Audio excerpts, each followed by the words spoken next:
All right, dentists, I'm about to call out one of the most common and most destructive pieces of advice in our profession. For decades, we've been told by consultants to never talk about money with our patients. And today I'm here to tell you that while following that advice, it's just actively killing your case acceptance and potentially destroying your patient trust. My perspective is that if you, the doctor, are afraid to talk about the investment required for your excellent care, you are setting your team and your practice up for failure. So if you're ready to learn a better, more confident, and far more effective way to handle the money conversation, stick with me because by the end of this video, you will have the confidence in the exact process to navigate the money talk, which will lead to better case acceptance, more comprehensive care for your patients, and a less stressful practice for you. Now, our new approach is built on three essential insights. First, we need to understand why the doctor must be the one to initiate the financial conversation. Then I'll give you the exact questions and ballparking scripts to use to open that door effectively. And finally, and this is the step that will dramatically increase the amount of treatment that you get done,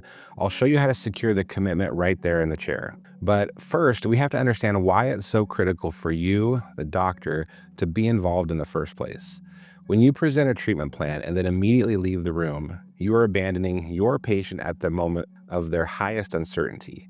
You're leaving the team members to handle the most difficult questions, and frankly, you're just setting them up to fail. A patient is far more likely to give your treatment coordinator a polite, non-committal, something like, "I just need to think about it," which we all know is usually code for no. It is much harder for them to say that directly to you, the doctor, who just spent an hour building trust and explaining their clinical needs. When you stay in the room and open the door to the financial conversation, you give yourself the opportunity to hear and address their true concern. Because often a financial objection is just a smokescreen for a deeper clinical fear. A patient might say, it's a lot of money, but what they're really thinking is, what if I spend all that money and the tooth still hurts? Or is there a less invasive option that we haven't talked about? Your team can't really answer those questions with authority. Only you can. By being present, you can diagnose their hesitation and provide the reassurance or the clarification that they need. Now, the level of your financial involvement should absolutely depend on the scope of the treatment. If you're just diagnosing a handful of filling, that's probably not critical for you to dive deep into this.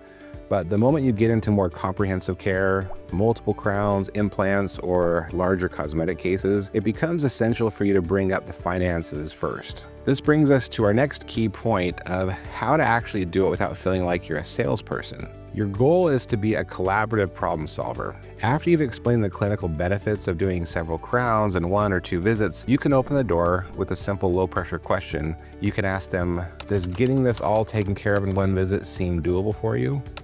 Or you could say, do you have a particular budget in mind that we need to work within for your dental care? And then you can just listen. These open-ended questions invite the patient to be honest with you about their potential barriers. So for a new patient or an emergency patient who you know needs a lot of work, it's incredibly smart to ask up front, I know we've uncovered a lot today. Did you have an amount set aside that you need to stick within the initial phase of our care? When they inevitably ask for a number, you need to be prepared to give them a reasonable ballpark estimate. You don't have to have the exact copay memorized, but you need to give them a general idea to gauge their reaction. For example, if you just diagnosed 2 crowns on a patient with insurance, you should be comfortable saying something like, okay, a crown in our office is an investment of around $1,400 per tooth. For the 2, we're looking at, that's about $2,800. Your insurance usually covers around $1,500 a year, so your portion will likely be in the ballpark of $1,300 or $1,400. That ballpark is just a temperature check.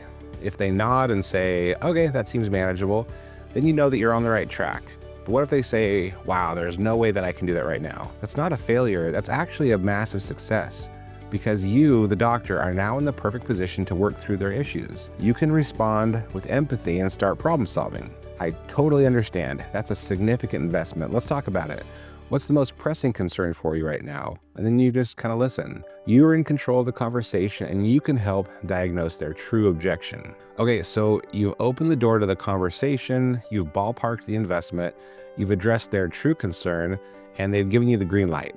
They say, okay, doc, let's do it. Then what do you do next? Well, this is where we get to the final and most powerful step. Do not make the mistake of saying, great, Sarah up the front will get you scheduled, If you just do that, you're leaving the most important part of the process to chance. The final key insight here is that if the situation is right, you must secure the commitment right there in the chair. The time between a patient agreeing to treatment and actually scheduling the appointment is a dangerous cooling off period where doubt, procrastination, and buyer's remorse can definitely creep in. The difference between an ultra-productive dentist and an average one is their ability to close the loop immediately. To do this, you need to be prepared. Before you walk into that exam, you or your assistant should have already identified 2 or 3 ideal open appointment times for that type of procedure in the next week or 2. You need to have these memorized and ready to go. So when the patient says yes, you don't just hand them off, you immediately follow up with excitement and a clear call to action. You say, oh, that's fantastic.